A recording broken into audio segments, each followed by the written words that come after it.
All right, today I am going to show you how to change the time zone on your Mac computer.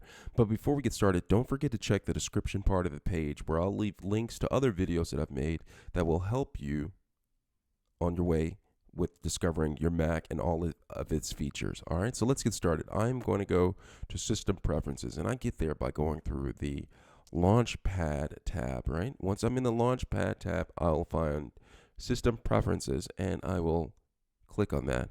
And once I click on that, I'm going to find date and time icon, which is at the bottom of the screen, as you can see on this one right here. It may be a little bit different on yours, but mine is right here, date and time.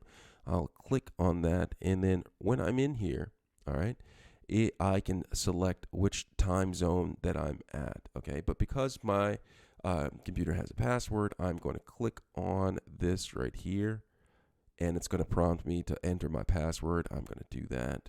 Enter my password, and then I'm able to adjust the time zone, okay? I can't do it yet because this checkbox right here is the checkbox for set time zone automatically using current location, all right? I'm going to deselect that.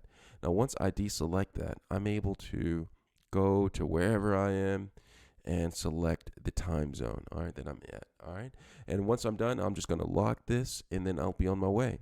Now, if you don't want to manually set your time zone, just simply go back here to this checkbox, check the box, and once you're connected to a Wi-Fi, it will determine which time zone you are in, all right? Let me know if you have any questions. Don't forget to lock this back. Thanks a lot.